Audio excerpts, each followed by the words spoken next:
Hey, Wargamers, welcome back to the channel, Death from Above Wargaming. I'm Aaron, and I am here with Tom and Dom. It's Sunday morning again, and we are back with Jump Point, the most controversial show in the Inner Sphere. So today we have a very juicy, controversial topic that we're going to dive into, and it is titled "To 3D Print or Not to 3D Print." That is indeed the question. So we were going to get into that. We're going to talk all about our opinions on 3D printing. As always, feel free to live stream your comments right into the comments section of this video. And while you're there, leave a like and of course, subscribe as well. But why don't we get right into this and we'll start with a little rapid fire. All right. What do you say, guys? So here's a little bit of a thought exercise. It's a little bit less of a rapid fire, perhaps. What do you think will replace 3D printers in 20 years as like the new craze? What do you think what'll be, Tom? Mushrooms. Funga prints. Have you been watching Last of Us again? No. No, I mean I think, organic, it's you don't need plastic. You're just gonna grow the thing in a little petri I dish. see what you're saying. Ooh. Okay. God, your mind works in amazing ways. They already do that with like I don't know if you've seen it, but they make like packaging out of mushroom stuff now. It's pretty cool. So I did not see that, but interesting. But then they'll be like maybe they're I'm even Mech little garden. living creatures. Could you imagine? Just grow them in the garden. They're like genetically I'll go out there with little... my little hoe and Get 3 pounds of Mechs. or like we implant little things inside of larger bugs and then we make them fight each other. It'd be great. Either way, I'm on board. So okay, Dom, something a little less insane. What do you think? I can't beat that. I mean, mushrooms. I'm just like the first thing that came to my mind, and we're so off topic, is like do you know how they like cloned the mouse, right? And it was growing the human ear on the back of the mouse. Mm-hmm. Like I'm just imagining mice running around with like CGL like atlases on the back of them. Like you just like yeah. It's exactly what I pictured in my head. Oh my god! Wow. I mean, I was gonna go the Star Trek route and like say like like with the like little materializer things, you could just like press a button and what the hell? What if it's all those? Just holograms? A replicator. Replicator. We're all wearing those headsets and it's all just digital. It's true. Yeah, could be. That's probably more likely, I think. But I do like the mouse with the atlas growing on the back much better. So why don't we? Somebody. Why don't we jump into our Ready Room Roundtable? That might be the best rapid fire I think we've ever had. Thank you, Tom. That was incredible. That was incredible. So Ready Room Roundtable. All right, we're gonna get into some serious, some controversial stuff here, guys. So 3D printing. Let's start out with the elephant in the room, if you will. Is 3D printing really a problem for the gaming industry, or is it a gateway for players to actually get into the gaming, the gaming side of things, right? Like maybe they don't have enough money to buy the official models, or maybe they don't want to because they don't want to outlay the cash and they want to try with quick start rules. Is it sort of that thing where like 20 or 30 years ago, right? It was just a cardboard standee or a dude drawing a mech on a piece of paper and sticking it on a thing. Like, let's talk about that. So, Dom, why don't we start with you? All right, you can give us a little bit of opinion, and then Tom, we'll jump to you. I think right now, obviously, we are in a very betwixt and between place with this, and I think I'd tackle this by saying, cast your mind back to when, like, I don't know, to like the 2000, late 90s up to like to the 2000s, when you had companies, where you had people pirating, and they still do it, obviously, all manners of media, like films and music and etc. And think how companies reacted to that. They were, there was like a lot of litigation cases. They'd go after people. But exactly. But what eventually happened was it was all just brought back in the fold, and now we have streaming companies, right? So you had companies like, say, Netflix, who, years and years ago, that would have been highly illegal, and it would have been like akin to something like Pirate Bay, and now it's just completely standard. And you had was it like Napster leading into things like Spotify? Yeah. So you've got this like situation where initially what is like really industry disruptive becomes the norm, and it just gets basically the companies find out ways to monetize it. That's a great answer. Tom, what do you think? So no, I don't think it's ever really going to. Well, actually, in the near term, I don't think it's ever going to um, challenge them. There's just not enough people that want to invest in a printer without official miniatures. There's a lot of people who won't bother with That's it. the key. Yeah, for Um, me. yeah, if they did though, like Dom had, like he started down a really interesting path. Just imagine if Catalyst, instead of focusing on the boxes and all this stuff, instead built a like an application where you could um, customize each of those chassis that you want. Mm. So you want a specific variant, and it's like kind of like that. What is it, Hero Forge, where you build Hero your Forge. D&D minis? Yep. Yeah, same thing. So then you can get all the cool little weapons that you want on your Atlas 2D or whatever. And then you can build your own pack that way. Or he said like maybe it's a monthly subscription, or maybe you buy a number of downloads that are equal to how many you want to make. So like I don't know how they would do it, but like every download's like a one-time use. And Yeah. so then they could charge you like $1 for it or something. I don't know. But what's the value for them? I don't know. Right. That's interesting.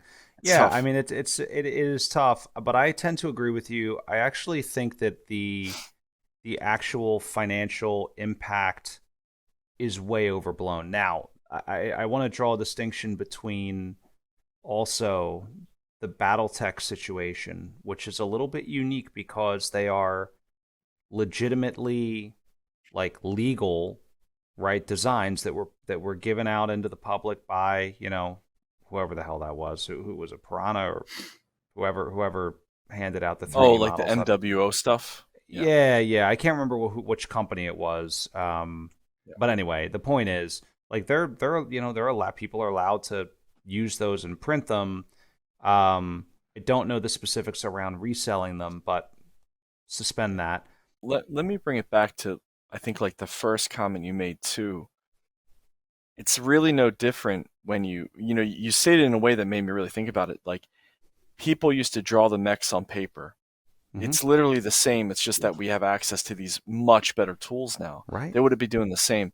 And I was looking at this guy modded his Warhammer Titan, and you know, you used to build that stuff out of green stuff, right? And out of card stock or plastic stock Sure, like the really sheets. old And stuff. dude, and now you should see it. It looks like a Canon model you'd buy off the shelf because you can put so much detail into it. And Yeah. it's legitimately no different. It's just that you have the capability as a consumer to do that stuff. So Right. We talked about how they could adjust to it, right? Like maybe they could sell, but how do we think like they could embrace it and bring these people into the fold, kind of like Dom in your example, right? Like with Napster. Napster I thought was a great and very, sort of Mm. relevant parallel. Like how do these companies bring these people into the fold? I mean, the first thing, and it's very, very obvious, is but to just keep your product affordable. Because just to echo what you were saying there, Aaron, I think people do want the official products for multitudes of reasons. I mean, at the moment, the obvious one with Catalyst at the moment is extremely obvious, and the quality is. I mean, I've never seen a 3D print as good as they are. I've never seen it as good as something that's been done by an official designer, Right. and then it's been done in a plastics factory.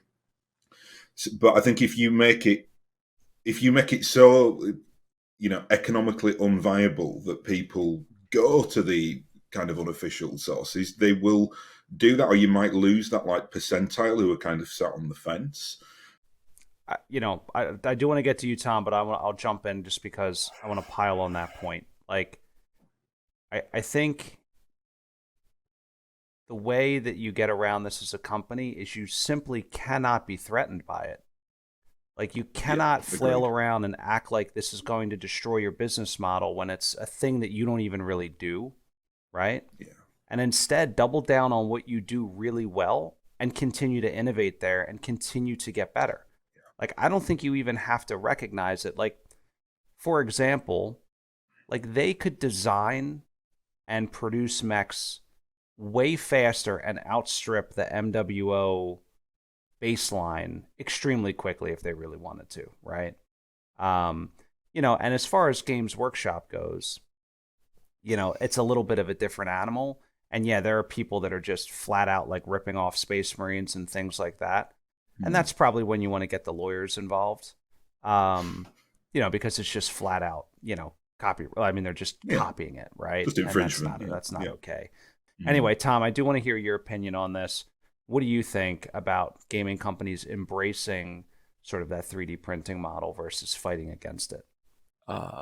Where I think that they do have a point is in like straight up copy.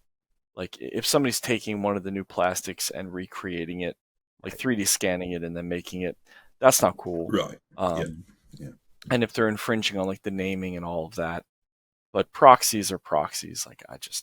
Like you said, if somebody, whatever. It's never going to be a large enough, as long as they're staying relevant and affordable. From prior experience, I remember that 3D printed mechs weren't cheaper. You were buying 3D printed mechs off Etsy because they didn't exist. It wasn't because they were better. That is exactly right. So again, there's like a lack of economic incentive for people to try and make it a business. Unless you, like, I know that there's like dudes in like Romania and you buy like a baggie of parts, right? I've seen that stuff float around. There might be ketamine in it. Like a baggie of gray plastic dust. You're like, yeah. That's what I mean. You got to be careful. You don't know which baggie's which. Ooh, that was an urban mech. Oh. Yeah. So, let's segue. That's a great segue into the next topic, which is, let's talk real quick about some of the pros and cons of 3D printing, because I do think the benefits, and this is going to close out the roundtable, I do think personally the benefits are overblown. So, Tom, why don't we just start with you, since you were kind of on that thread anyway? What is your opinion in general on what you've seen in the market on the 3D printing side? I am extremely critical. I think like maybe 1 out of 50, like 1 out of 50 3D printed mechs that I've ever seen were of a quality that I would deem acceptable. So many of them have print lines, and as soon as you paint them, like you can clock them 50 feet away. Let alone that, the designs themselves might not be great, but like you can see the texture, and that's what kills me. I absolutely hate that texture. I tried painting it a couple times, hate it beyond. You can feel it emanate. I hate it. I hate it. I've tried dipping them in acetone. I've tried everything, and unless they're resin printed, and then the problem with resin ones is they break all the time. If they slip off the shelf, like, forget it. Yeah, like I don't care. Them. They break. Yeah. You need to have a good process to cure them after printing, and so it's hard. I will say, like, feel. And so wait, that was the con, right? Did I need to give a pro? No, as you well? Don't need to give a pro. Okay, because I don't have any. So no, I think the pro. I don't have any. I'm just kidding. I'm just messing around. No, it's fine. I mean, honestly, like the 3D printed minis, and I'm not talking about terrain, I'm talking about minis. The best things that I've seen are from Sage Print Labs, the aerospace fighters. They don't break. They're really good detail and quality. Yeah. But they're expensive because they use very high quality materials, right? Mm-hmm. So you're not really saving money, but at the same time, they make a lot of designs that look like aerospace fighters the Catalyst doesn't currently produce. Yeah. Well, I was going to say too, and terrain, it's different. I think I have a different standard there too. Like a certain level of print marks, I don't know what they actually call it, is completely acceptable because it's terrain, and the way you paint it's different and all of that. It's totally different, right? You throw texture paint on it, you throw flocking on it. Yeah, exactly. All right, Dom, those buildings too, the Hextech buildings, they look good too. Are they 3D printed? You're talking about the hardware buildings, hardware studios buildings. Yeah, hardware studios. Yeah, the Hextech ones that we have were cast. But the hardware gorgeous. Studios ones and then the Thunderhead stuff is very good. Yeah, they were pretty good. Yeah, yeah. Again, buildings. Yep, agreed. Dom, I mean, I hate to be boring, but I really don't like 3D prints either. If we're talking about the actual what you can get on the tabletop, I think there are some acceptable things you can do for it. Like I've always felt like tanks and vehicles are okay because they're very flat surface, and I think if you use a decent primer on there and then paint them up, and it's like I think we were talking on a recent jump point about just painting vehicles in a very vanilla fashion, sticking them all in camo or whatever else, and I think you can get away with it to a lot of extents for kind of support units, but the mechs are just so unique, and they're almost like anthropomorphized, right? Like they're like your little soldiers on the tabletop, Children. and I want them to look little children on the tabletop, growing on the back of a mouse. Going on the back of a mouse, yeah. So you've got this I like that to look amazing because you kind of, again, when you're playing, you're kind of living vicariously then through that tabletop experience. But like I said, with tanks and infantry and stuff like that, I really, that's fine. I mean, just use penny pieces for all I care for stuff like that. I just want the mechs to look great and scaled properly. I agree. All right. Well, listen, speaking of mechs and speaking of amazing renders, why don't we jump right into our render blender? Are you ready for this time? So this little guy, all right, is one that I'm kind of looking forward to. I got to be honest. It's classic. It's iconic. I think it's a 40 tonner, which is just one of those great weight classes. It's like too small to be threatening, but then like if you're a light mech, like it's pretty scary. Like it's kind of that like very scary. That weight jump from a light is significant. Yeah. Yeah. So here it is, the Hermes II. It will be out in the Kickstarter. Tom, take us away. I'm gonna go full screen on this guy. Okay, here we go. Do it. No, it's great, dude. And it's got to be the most BA flamer I've ever seen on a mech. It's insane. Yeah. Can you think of a better? Well. Yeah. It's just Is there another mech with a better flamer than that? Like. The Crimson Hawk, is it? That's got an incredible flamer. Okay, mate. Yeah, I'm glad I asked. That's great. It looks like one of those old Super Soakers, if you remember, like with the big canisters. It's just great. Yeah, the whole thing's great. The super high shoulder pauldrons kind of reminds me of the Halo, or actually even the Doom guy. Kind of reminds me of Doom guy. I love it. I mean, like again, like every gun the thing has is over the top. I mean, look at the gauntlet gun it's got. I mean, the chest thing it's like an A10 Warthog, right? Like it's probably going to spin the mech around in circles when it fires, So good. and the rifling on the barrel or whatever, what do they call that? When it's got the holes? Oh, that's got to be, what is that, an autocannon or what's it supposed to be? It's an AC5. Yeah. Okay. Yeah. Again, an AC5, the thing is as big as its whole body. Like, come on. That's great. Gotta love it. Great legs. Yeah. Huge feet. Pretty standard back. Again, another great example of them like chunkifying the antennas. Gave it a little bit of a Batman hood, maybe a little bit of a Catman. Would you say like it kind of looks like a French bulldog? It kind of looks like a French bulldog. Oh my god, I see it. It does a little bit. Yeah, it's very cute. With the flat mouth. Yeah. Yep. I mean, I think it's supposed to be like the Hermes old, helmet, isn't it? Hermes helmet from like the Greek mythology. Yeah, that's right. He's got the cool helmet. Yeah, man, I would give this guy a 10 out of 10. I have nothing bad to say about it. Ooh. That's a strong rating. It's a strong. I was trying to think of something to criticize about it, but there is nothing. It's awesome. Is there something you guys don't like? I mean, I love it. I think it is it's like that Clint. The legs are a mess, but in a good way. Quintessential BattleTech 3025-ish type design, and it screams BattleTech to me, right? I love the detail, like you said, in the flamer. I love the detail in the autocannon. Like is this maybe like the magazine or I don't even arm know, actuator, like some sort of loading mechanism, right? There's just so much detail packed into these things. He's been juicing. Now. Look at the biceps. Can you pull that thing up again? Look at the biceps. He does have. Look at him.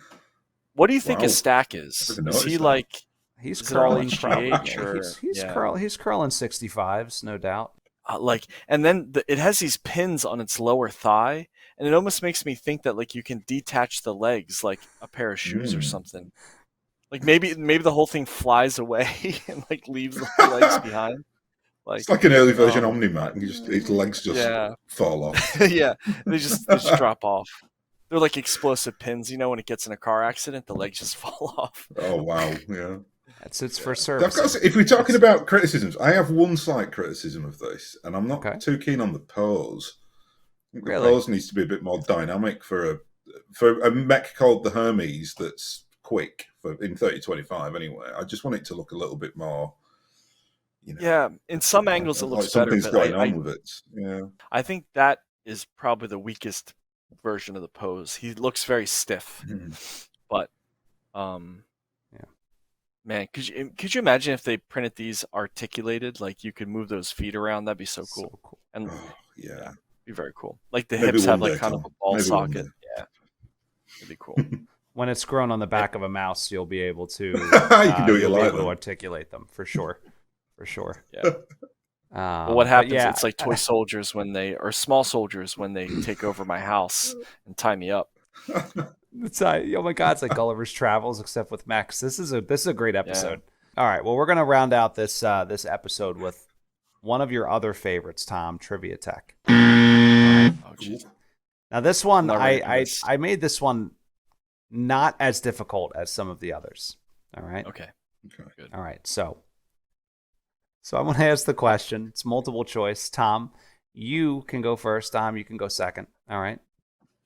So question number 1: the Savannah Master got its name from A, the primary terrain it was designed for, B, the company that developed it, C, the name of the pilot involved in the unit's testing, or D, the name of the planet where it was produced. B. What was B? Hold on, wait. What was B? The company that developed it. Yeah, B. Okay. It's probably actually the Master by Savannah is the right way you're supposed to say it. I've heard, so. I like it. Tom, what do you think? This is the first Trivia Tech I know the answer to. The answer is C. It's named after a pilot, which is the stupidest thing I think in all of BattleTech. So the pilot, Dom, you are Mrs. correct. Savannah. Her name was Savannah Johnson. She piloted a Locust and was. This is the most insane story. Was supposed to bizarre. Yeah, basically just do like this, like mock battle against a bunch of Savannah Masters. So even when they built them, they know Savannah Master swarms were ridiculous. But so she was supposed to. She kept losing and then like freaked out and like went live fire, and the Savannah Master hit her ammunition and blew up her mech. And they're like, we're going to call this thing the Savannah Master. The Savannah Master. Well done. Yeah. All right, here's another equally crazy question. Number 2, what is a tank warrior? All right, Tank Warrior is a knockoff video game of Mech Warrior involving tanks. A type of clan warrior genetically modified to pilot tanks. The name of a fake sewage waste company created by MI4, which is, by the way, the Davian like Secret Service or CIA, I guess. In an elaborate infiltration scheme on New Avalon in 3151, or D, something I made up. Tank Warrior. Tom. Man, there's a lot of really good answers in there. And I don't know. I have no clue. There's definitely like a game. I'm going to say A. Knockoff video game of Mech Warrior involving You tanks. never go with A, but I'm going with A. Okay. A little testing strategy for you. Yeah. Oh, I mean, C is so preposterous. I think I have to go with C. So it is, in fact, guys, it is B. It is a type of clan warrior genetically modified to pilot tanks. What? Of course, it's a Hell's Horses thing. I know, I've never heard of it before until I created this. But it is a thing. Thanks to Sarna. Fantastic resource. All right, last question. We're going to wrap this one up. Which of these things did not happen in 2808? Which of these things did not happen? So one of these events did not happen in the year 2808. A, Callan Industries was founded. B, Ilsa Liao renounces claim to First Lordship.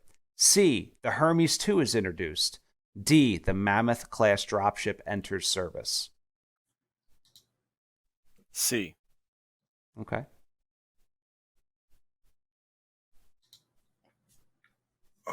Wait, what was the date again? Did I mishear that? 2808? 2808, yeah. So you're in at C. I just think the Hermes is an earlier Mech, so I'm going to go Hermes. So you're both locked in at C? Congratulations, you're both correct. The Hermes was in fact introduced in 2798. So not that long before it. Was that 20 years, 10 years, something like that? I feel vindicated. Anyway. I feel like I'm the smartest person that's ever lived right now. Smartest person that has ever lived. Tank Warrior. 1 out of 4, baby. All right, well, guys, the highest score you can get. Yeah, I love it. There were like a ton of comments about the Zeus Burger, by the way, and when we did that episode, that trivia text fun. So, guys, hope you enjoyed this one. A couple of things before we wrapped up. Number one, Aries Games and Minis. Don't forget to check it out. Everything you need for BattleTech is there. All the official stuff, the minis, the books, the dice, everything. And you can get, also speaking of 3D printing, you can get 3D printed terrain there. There's some fantastic stuff there. Hardware Studios, Thunderhead Studios, some really, really good stuff to get your hands on at Aries Games and Minis. Additionally, guys, don't forget to subscribe, thumbs up, and leave a comment. We absolutely love the discussion. You can get involved in more discussion over in Discord as well. And if you want to get more involved in the channel, just head on over to Patreon. It's as little as $1 per month. That gets you in on the action. So that's it. I'm all wrapped up. Tom and Dom, I hope you guys have a wonderful day. And for all of you wonderful Wargamers out there, thank you so much for watching. Have a great Sunday. And, of course, stay tuned. Always great stuff coming from Death from Above Wargaming.